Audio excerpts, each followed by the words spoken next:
This is the official podcast for the Adelaide Football Club.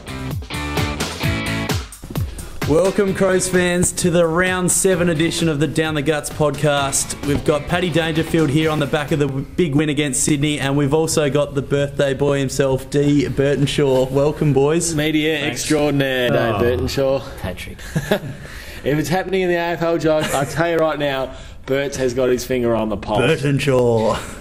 But I tell you what, Burts, you know who's getting better at his intros because he's been a little bit poor with his video work with Channel Crow. But I think Jock is really starting to lift the standards with his intros with the People's Podcast. Now, Paddy, the 4 points gained over the unbeaten Swans, but that must be a great victory to go up there and steal the points and come from behind when you were tested. It was, Jock, and the boys were extremely happy with the win. Obviously, we watched on Wednesday some behind-the-goal footage from the last 10 seconds and when the siren went, and it was like we'd won the grand final. All the boys were were pumped, so it was a great result for us. And to go up there, I suppose with our backs to the wall a little bit, the boys should be really proud of their efforts. And but the thing is with footy, you can enjoy it for 24 hours and then all of a sudden you're facing last year's premiers in Geelong, and we switched the focus to them. So did you know how long was left when you got tackled in the middle there? Jared Lyons chucked the ball at you pretty quickly and you were trying to hold on to it. But we had Matty Bode, who's our runner obviously, and he was running around, a minute to go, and that was it would have been 40 seconds.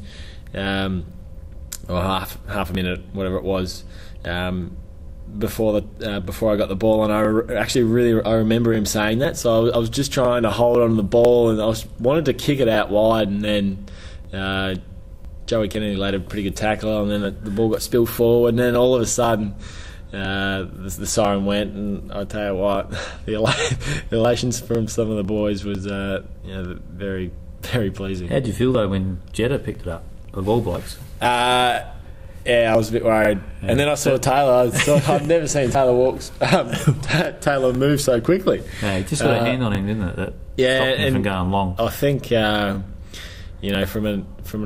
looking from the inside, the work that he's done over this pre-season and the work that he's doing in games at the moment, defensively, his game is completely different to last year, and that's what's making him such a good player at the moment. We've got another highlight on the website this week, I think. We got the one of Jetta, but we've got another one where he actually chases 3 blokes. I think he gets Kennedy. And then he takes Lewis Roberts-Thompson, I reckon. Yeah, Lewis in the middle. Thompson, yeah. And it's efforts like that we just love from our forwards. And for someone like Taylor, who hasn't done it super well in the past, he's not even thinking about it anymore. He's just doing it, which is great to see.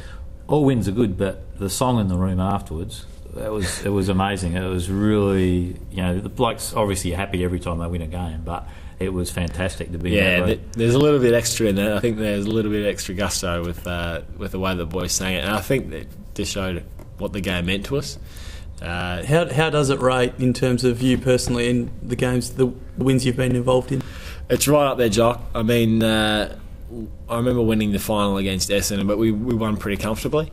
But I reckon that's probably the most enjoyable win I've been a part of, just with how tight it was and the fact that it could have gone either way, and throughout the entire night it was such a hard slog. That certainly goes down in my top 3. And just personally, I mean, arguably one of your breakout games last week, and then you're starting to find some really good consistency with another quality 4-quarter effort on the weekend.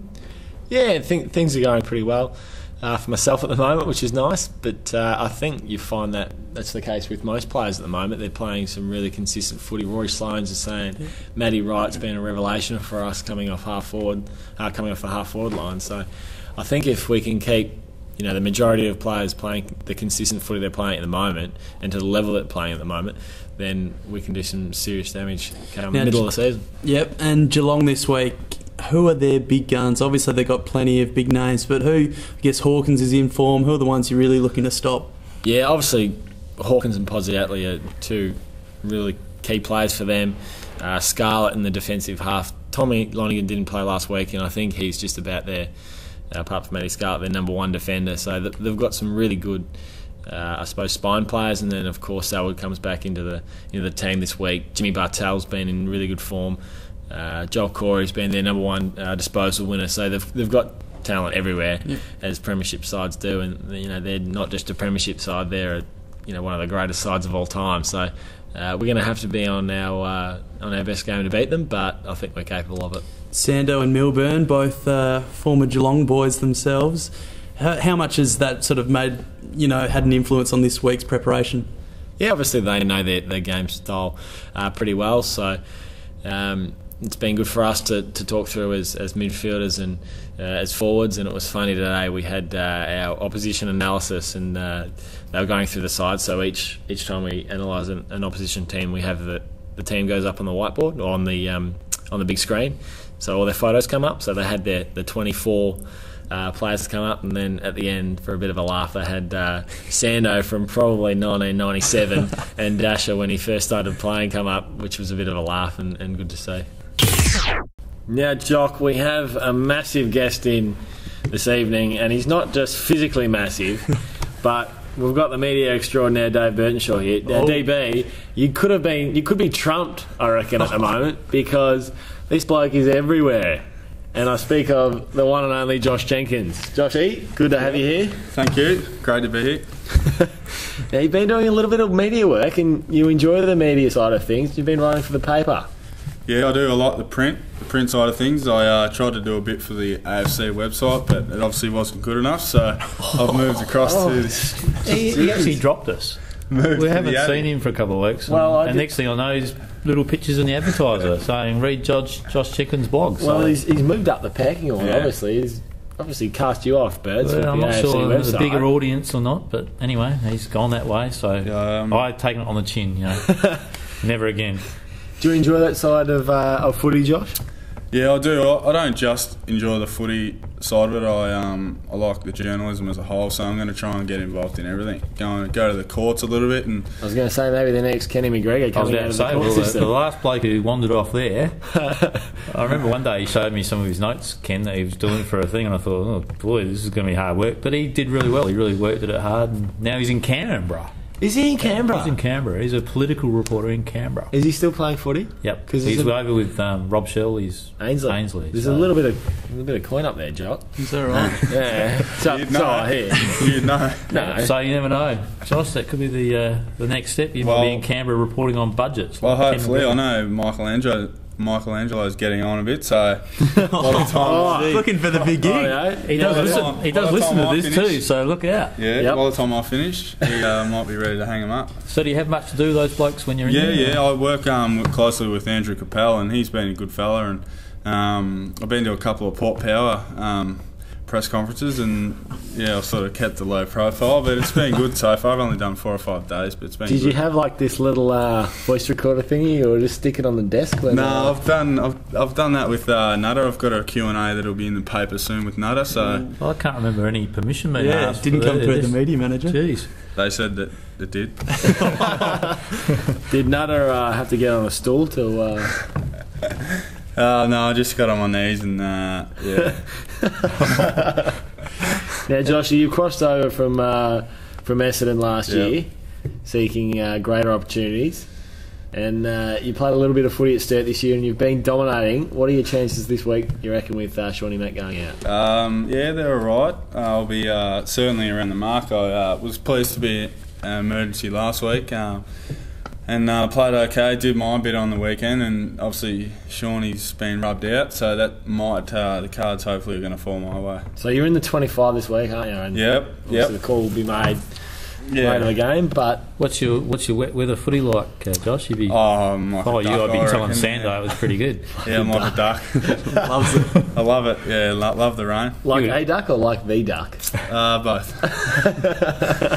You would have played a fair bit of wet weather footy last year. In the VFL, and I've lived a lot in Townsville, so I know when it rains, so I don't mind the rain. Talk us through your background a bit for people that don't know. I know when you got here, you got a bit of publicity, but what was your background leading into footy? Well, I played footy as a junior in Swan Hill in Victoria. And then when I was 16, I got a scholarship to play basketball up in Townsville. I have a lot of family up there, so took that up, and then once I finished, I got the opportunity to join the Townsville Crocs in the NBL. I was with them for a year and a half, and pretty much got shipped down to Mount Gambier to play in the State League basketball. Hated it, so I went home and played some footy, and then got drafted at the end of that year. So I missed a lot of footy, but I'm trying to make up for lost time.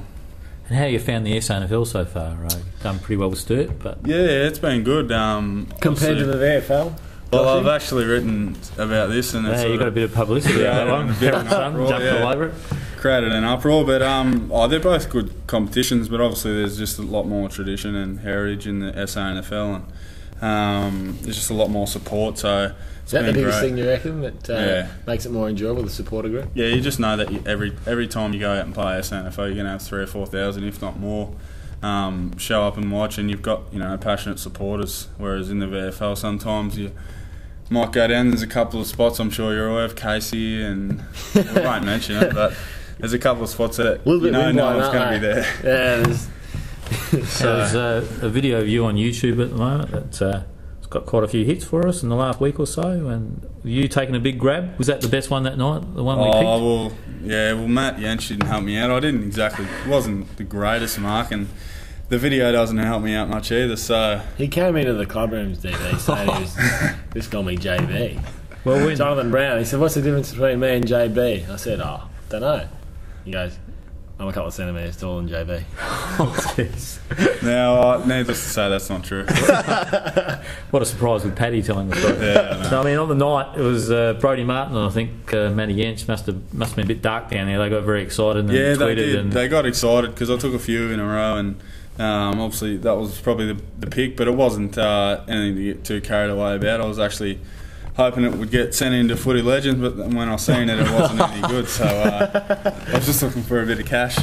How's the move over been, Josh? And what are the main differences, I guess, between Essendon and the Crows? The similarities are actually unbelievable with the coaching setup, with the Geelong influence. So, obviously last year a lot was talked about with Bomber and Brendan McCartney being there, and this year Sando and Dasher. So a lot of the philosophies are the same. Joshy, last question. You played predominantly as a forward in the SANFL. What is your position, you think? And when you do come in and play AFL, where do you think it will be? I'm probably a pinch hitter. Just go and fill a hole anywhere, I think. Potentially spend some time in the ruck. What about centre half back, Joshy? I think Tales is doing a pretty good job at the moment, but if it opens up, maybe fullback when the big fellow gives it away. Jeez. Chuck, see you later, mate. It's been good having you here, and Josh has just revealed to us that you're on the way out. Joshy, thanks for having a chat. Hopefully this weekend things pan out and you'll be running out with the Crows for the first time. Cheers, it'd be great. Now, Paddy, your favourite time of the week, the Ask Danger questions, mate. I love this, Jock, and I've upped my twittering level. Yeah, my tweeting level. I did notice a few come out in the weekend. Yeah, I've really improved it, Bez. I have been doing multiple tweets. I'm not just tweeting once and then just leaving it. I'm tweeting and then tweeting again. Last night I was tweeting about the 70 million, which I thought I bought the winning ticket. I'll be going down to the West Lakes news agency and demanding my money back. But I love this segment, Jock. What have we got this week? Paddy, I'll hit you off the top with one from Henry DeCure. Now, this is quite timely after last weekend's great win over Sydney. He wants to know, Ask Danger, do you feel as a club you have gained some legitimacy after beating a top 4 contender away from home? Yeah, it's a good question. Absolutely, Henry. I think, and it had been well documented in the media, that we'd beaten some teams that I suppose we were expected to beat, but I think to beat Sydney in Sydney, especially with how well they're going, I think we've earned a little bit of respect from the rest of the competition. But that being said, you've got to do it consistently. It's not just a one-off. So for us to, I suppose, really earn that respect from the AFL world and opposition teams, I think we've got to start to really knock off, I suppose, those top 4 teams consistently. And we've got a great opportunity tomorrow against Geelong. Now we've got Carol Kemp wants to know, do you ever think you could grow a mullet that would give Tex Walker a run for his money? I saw that one last night, Bert. I've got to say that you had a pretty good mullet during the... Well, not really a mullet. Well, it wasn't really a mullet. Of, it was more just an out of control... A rat. Yeah. A rat's tail type thing. Hair growth. I don't... Well, I'm going to go again with my long hair, growing-esque stuffness. I reckon I've seen a mullet or two in the old school photo, like old junior footy photos. Well, a bit of a bowl cut, but not really mullet. Not really I don't think I could mullet. ever actually cut it to be a mullet. Like, it's so ugly. But I suppose it does help with not getting burned in your neck in the pre-season. Like the Legionnaire's hat. But it won't be happening anytime soon, no. On the subject of haircuts, Paddy, Pete Nader, he thinks that all the best midfielders seem to have bald heads. Maybe it's time that Dangerfield shaved his head. I've shaved my head once for Shave for a Cure, and my girlfriend Marty said, you really do not have a very nice bald head. So I probably won't be going back there. And Mum didn't like it either, and if Mum doesn't like it, well, I can't do it. No Gary Ablett or Paul Chapman lookalike. Ryan Dunn wants to know, who's your favourite current AFL player? Favourite current? I think it's got to be Chris Jard-Burts. Just love the way that he plays. When he gets the ball in full flight, he's incredibly impressive to watch. But that being said, we played Sydney on the weekend, and Goodsy looked unbelievable in the forward line, so he's another one that's poetry in motion, if you like Burts. Tom Stokes. He wants to know what your favourite kitchen utensil is. How silly is that? Well, it is silly, and I've grown up with Tom as well. He's from Anglesey. Tom, there's nothing wrong. I love a spatula. Spatula. Good spatula. What do you do with that? Spat people. No, you hit people with it. Well, Paddy, big game this weekend against Geelong on Saturday. Now, the time's been brought forward to allow for Black Caviar's race in the afternoon. I'm not sure you're going to be able to get there, though, Paddy. No, I think Ian Callan, and he might take a chopper out there because he loves his racing, but we're playing in, 24 hours, Jock, so certainly exciting. It'd be great to see as many Crows supporters down there as possible because we love it when we play in front of a big crowd. All the best, mate, and hopefully grab the 4 points. DB, enjoy your birthday. Thanks, mate. And hopefully we get to see lots of fans down at Amy Stadium on Saturday, and hopefully we have a good result. Absolutely. Go Crows.